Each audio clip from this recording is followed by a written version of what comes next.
I rented a room in this building because I had no choice. New city. New job. No one nearby. It was affordable. It was available. I signed the lease the same day. What I did not know was what came with it. The first night something moved in my kitchen. I told myself, old building. Old sounds. The second night the tap turned on by itself. I told myself, old pipes. The third night something walked down my hallway slowly. Stopped right outside my bedroom door. And just stood there. I lay in the dark and I could not move. Could not speak. Could not do anything except listen to whatever was on the other side of that door. I was convinced something in that flat wanted to hurt me. I was wrong. It took me 11 days to understand. That thing was not trying to scare me. It was trying to warn me. But warn me about what? About the landlord? Who smiled at my door with warm questions? About the neighbor? Who appeared in the corridor every single morning? About something much darker than a ghost in a hallway. That is the question that kept me awake long after I left that building. Not what was in my flat at night, but who put it there. If you want to understand what I found in that flat, stay with me until the end. Because what I am about to tell you changed everything I thought I knew about fear. I moved to the city in October. New job. New place. Nobody I knew nearby. I needed a flat fast. This one was affordable. Third floor. Available immediately. I signed the lease without seeing it first. The landlord met me at the door that Saturday morning. Mid-50s. Warm face. Easy smile. He carried one of my boxes up without being asked. Showed me the heating. The spare key. The bin schedule. He was thorough. Careful. Genuinely helpful. He knew the building like someone who had lived there a long time. Every small detail. Every quirk. He mentioned the hot water took 30 seconds to warm up in the morning. He mentioned which window let in a draft if the wind came from the east. He mentioned the lift was slow, better to use the stairs. Small things. Useful things. The kind of things only someone paying close attention would notice. At the door before he left he turned around. He said, "You are settling in well." He said, "I can always tell when someone will be happy here." I smiled. Said thank you. Went inside. Made tea. Sat at the desk by the window. The city looked ordinary below me. The corridor outside my flat was completely silent. The flat across from mine, closed door. No sound. No light. Empty for a long time. That feeling. I noticed it briefly. Then I let it go. I was tired. I had boxes to unpack. Everything felt normal. Everything felt fine. I had no reason to think otherwise. Not yet. First sign of wrongness. The sound started small. The first night, something moved in the kitchen. Slow. Careful. I told myself, settling sounds. Old walls. Second night, the tap. On for 4 seconds. Then off. Dry when I checked it. I told myself, old pipes. Pressure issues. Third night, footsteps in the hallway inside the flat. Slow. Coming toward my bedroom door. Stopping just outside it. I sat up. Turned on every light. Checked every room. Every corner. Nothing. Nobody there. I sat in the kitchen until morning. Went to work without sleeping. And all day, through every meeting, every ordinary moment, I kept thinking about those footsteps. Not a scary feeling exactly. Something more specific. The feeling of something that very much wanted to be heard. That weekend I tried to sleep early. I was exhausted. I needed rest. I closed my eyes at 10. At 1:30 a.m. I woke up on my own. No sound. No tap. Nothing. Just awake. Completely alert. My body had woken up before anything happened. Like it had learned the schedule. Like it knew something was coming. I lay there in the dark and waited. And then, from the hallway, the footsteps again. Slow. Deliberate. Moving toward me. Stopping at my door. Just standing there on the other side. I did not move. Did not breathe. Did not make a single sound. After a long time, the presence moved away. I lay there until morning. Eyes open. Heart going. Thinking about one thing. Whatever this was, it came back every single night. At the same time. To the same place. Like it had somewhere specific to be. A few days later the landlord came by. Unannounced. Just checking everything works, he said. He walked through slowly. Not like a landlord checking pipes. Like someone checking things were still where he left them. He stopped at my desk. Looked at my laptop. My notebooks. Then he asked, "Do you have family nearby?" "No. Just moved here." "Have you made friends at the new job?" "Not really. Still settling in." "Anyone planning to visit soon?" "Probably not for a while." He smiled warmly. Said, "Good to have that quiet time." He left.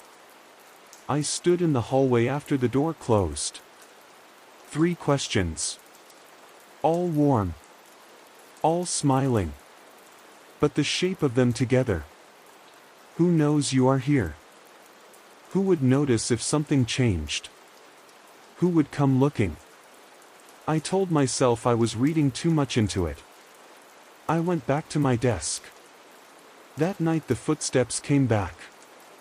And this time, they knocked on my door. Once. Soft. Patient. I did not open it. I sat against the headboard until morning. 2 things I could not explain. The sounds at night. And a landlord with very specific questions. I did not connect them yet. The man from the 2nd floor was always in the corridor. Every morning. Always with a reason. Post. Delivery. Heading out at the exact same time as me.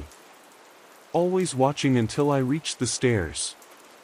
One morning I left 40 minutes early. I stood at the bottom of the stairs and waited. Right when I normally left, his door opened. He walked out. Looked at my closed door. Stood there. Then went back inside. He had not been going anywhere. He came out to check if I had left. I stood at the bottom of those stairs and felt something cold settle in my chest. Both men. The landlord with his warm questions. The neighbor with his daily checking. Not behaving like people in a building. Behaving like people keeping track of something. And that something was me. I started paying attention differently after that. The way the landlord always seemed to know when I was home. The way he knocked within an hour of me returning from work. Just checking in. Just making sure everything was fine. Always warm. Always smiling. But always there. And the neighbor, always in that corridor. Always with a reason that made just enough sense to dismiss. Until it did not make sense anymore. I started keeping a small note on my phone. Every time the landlord knocked. Every time the neighbor appeared. Times. Dates. Reasons given. By the end of that week I had 11 entries. 11 separate moments of being watched or checked on. In 7 days. I looked at that list for a long time. Then I found the paper. Under my bedroom door one morning. Folded once. 4 words in the center. Do not trust them. No name. Nothing else. I read it 3 times. The landlord warning me about the neighbor. The neighbor warning me about the landlord. That was my first thought. Building politics. Anonymous notes. I put it on my desk. Tried to forget about it. But that night the knock came back. Soft. Patient. 3 fingers. I sat in the dark and thought about those 4 words. And slowly a different thought arrived. I had assumed the paper came from a person. But the knock at my door at night. The tap with nobody there. The footsteps that stopped when I got up. What if the paper came from the same place? My hands went cold. Because if the thing in my flat at night was leaving warnings, it was not warning me about a ghost. It was warning me about people. Real people. Living people. And that was a completely different kind of frightening. I picked the paper up again. Read it one more time. Do not trust them. Them. Not him. Not one person. Them. More than one. I put it down carefully. I looked at the door. At the corridor beyond it. At the building around me. And for the first time since I moved in, I felt truly, properly afraid. I packed a bag one evening. One night somewhere else. Just to breathe. I opened the front door. The neighbor was in the corridor. Nothing in his hands. No reason. He looked at the bag. Then at my face. Going somewhere. 2 words. Completely still. My mouth said, just the shop, before I decided anything. My hand put the bag back inside. My body turned around and closed the door. I stood behind it. Hands shaking. Not from what he said. From how fast my body understood something my mind had not finished thinking. I put the bag down slowly. Sat on the floor with my back against the door. I thought about what had just happened. My body had made a decision before I did. My body had understood the situation before my mind caught up. That is not instinct about a strange neighbor. That is instinct about something much more serious. I sat there for a long time. Then I picked up my phone. Mobile data. Wi-Fi off. I did not think about why I turned the Wi-Fi off. My hands just did it. I searched the building. The landlord's name. First 3 pages, nothing useful. Page 4 of the results. A news article. Over a year old. Local paper. A young woman. Missing.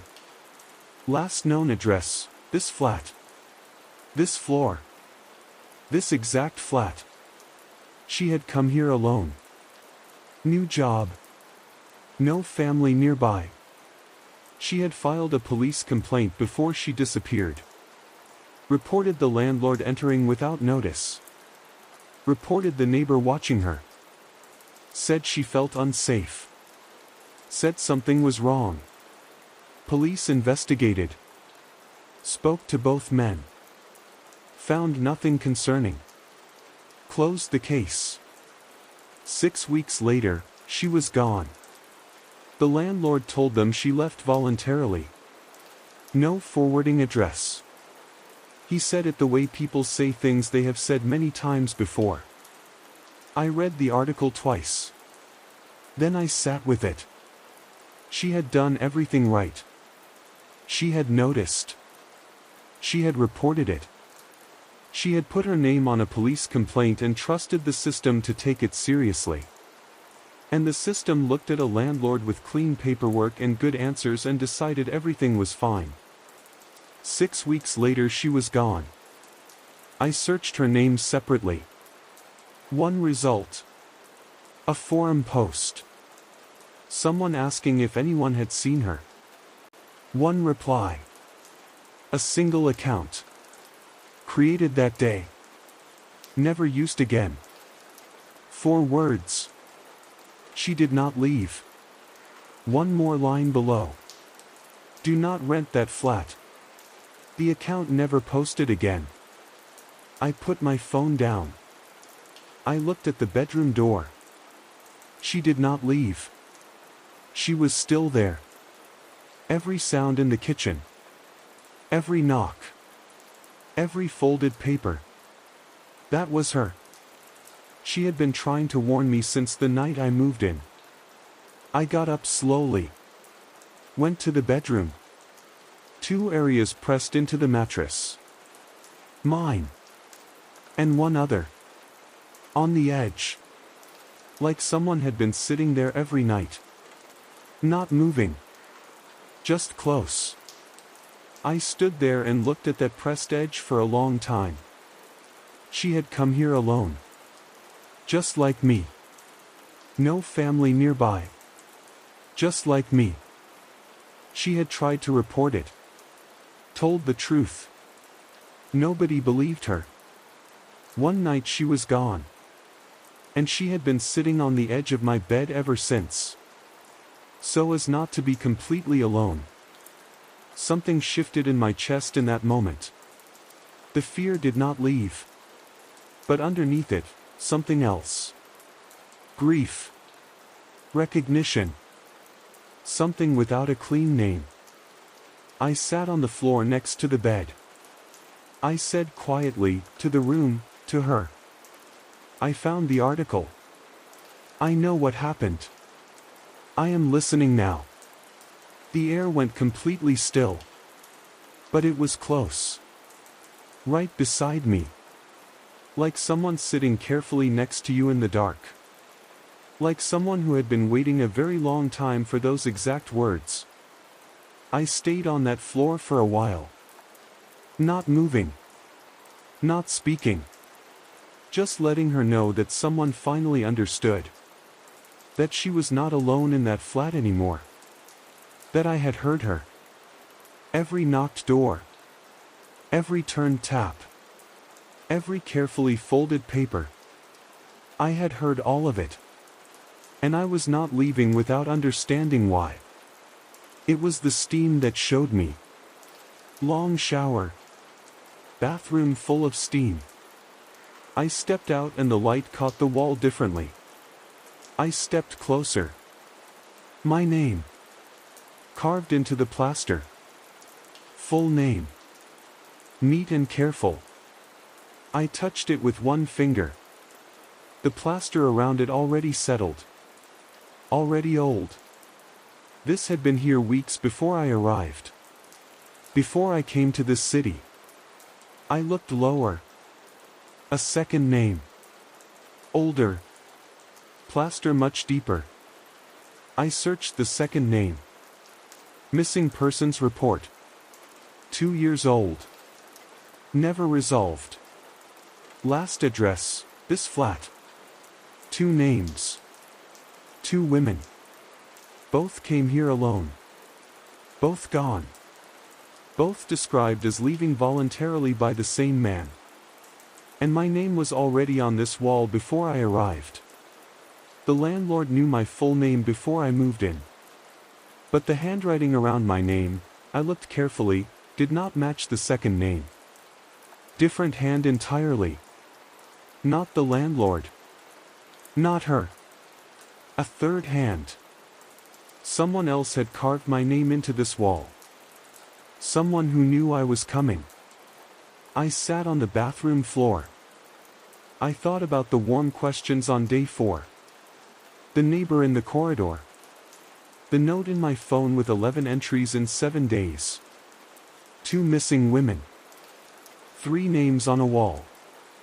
The shape of it was becoming very clear. And it was much larger than 2 men in a building. Then the cold air moved. Not toward the door this time. Toward the wall behind the toilet. I pressed my hand against the tiles. One tile shifted. I worked the edge with a knife from the kitchen. It came away. Behind it, a sealed bag. A notebook. 50 pages of dense handwriting. I opened to the first page. A name. A date. Almost a year ago. One line at the top. If this is found after I am gone, publish everything. I turned the pages slowly. Names. Dates. Locations. Account numbers. 4 months of careful methodical work. A journalist had been in this flat. Building a case. The landlord was not working alone. He was one layer. His job, find the right people. Alone. New to the city. No strong connections. Nobody who would notice quickly if something changed. Make them available to a network operating far above him. People with money and distance and names that appeared nowhere public. The journalist had documented all of it. Every name. Every transaction. Every connection. On the night he was ready to send everything to his editor, he vanished. Laptop wiped. Notes gone. One email from his account saying he was dropping the story. His editor said she did not believe he sent it. He was never found. But before they came for him, he had hidden this notebook. And one more thing. I went to the radiator. Pressed my hand along the wall behind it. A photograph. Flat against the surface. Placed there carefully. A man at a desk. This desk. This lamp. This window. Sitting in the exact position I sit every night when I work late. 8 words on the back. Small. Written by someone running out of time. If you find this, you are already in danger. I sat on the floor. Notebook in one hand. Photograph in the other. She had been in this flat when the journalist was here. She had been here when they came for him. She had watched what happened that night. She could not stop it. And for months after that, sounds in the kitchen, papers under doors, cold air moving through dark rooms, she had been trying to show every new tenant exactly where he hid the evidence. Nobody had understood. Until now. I set the photograph down carefully. I said, to her, to the room. I found it. All of it. I know what you have been trying to do. And I am going to finish it. The flat was completely still. But she was right there beside me. I could feel it. Close and steady. Like someone who had been carrying something heavy for a very long time. And had finally found someone to help carry it. The landlord was taken in that night. I watched from the window as they walked him to the car. He looked up at the building before they put him inside. Not at the police. Not at the street. At the 3rd floor window. At my window. His face was completely calm. Not afraid. Not angry. The face of someone who had been through this before. Who knew exactly how it ended. The car drove away. He was released 48 hours later. Insufficient evidence. His lawyer was good. His paperwork was clean. His answers were smooth. He walked out. He went back to the building. I know because I checked. 3 weeks after I left, the flat was relisted. Affordable. Available immediately. Quiet building. Landlord on site. I stared at that listing for a long time. Then I did something I had not planned. I called the number. He answered on the second ring. Same warm voice. Same easy manner. I said nothing. Just listened. After a moment he said, "Hello. Are you calling about the flat?" I hung up. I sat there with the phone in my hand. He was back. Still there. Still answering calls from people who needed somewhere affordable. Somewhere available immediately. People new to the city. People who knew nobody. People who just needed somewhere to land. 2 arrests from the Notebook. Cases filed in other cities. The journalist's work finally published. But the man who opened the door, who carried boxes and asked warm questions and knew exactly how alone you were, he was back at his post. And somewhere above him the people whose names were in that notebook were already finding other buildings. Other landlords. Other access points. There is a new tenant on the 3rd floor now. I do not know if they hear the sounds yet. I do not know if they lie awake at 1:30 a.m. telling themselves, old building. Old pipes. I do not know if she is still there. Still sitting on the edge of someone's bed at night. Still trying. But I think about that new tenant every single day. And I really hope, they are paying attention. Sometimes the thing that frightens us most, is trying to protect us. And sometimes the real danger, wears a warm face. Carries your boxes. Knows your name before you introduce yourself. We are taught to fear the dark. The sounds at night. The feeling of something in the room. But the dark was never the enemy in this story. The enemy had a master key. The enemy smiled at the door.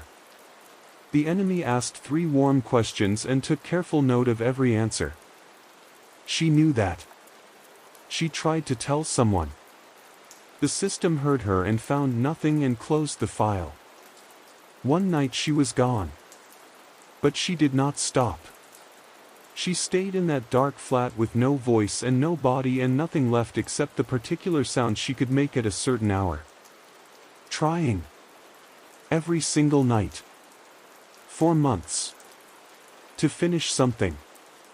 To make sure what happened to her, and what happened to the journalist, did not get buried forever under clean paperwork and good answers and a warm smile at the door. She did not get justice. I do not know if justice is coming. But the notebook is published. The names are out. The cases are open. And that is because of her. Only because of her. And somewhere out there, right now, someone is moving into a new place. New city. Nobody nearby. And someone is carrying their boxes up. Asking warm questions. Taking note of every answer. So if you ever feel watched in a place that should feel safe. If something small feels wrong and you cannot name it. Do not dismiss it. Do not tell yourself you are reading too much into it. Stay quiet. Pay attention. And if something in that place is trying to reach you, listen. Just listen. Some warnings come from the most unexpected places. And some of them have been waiting a very long time to be heard.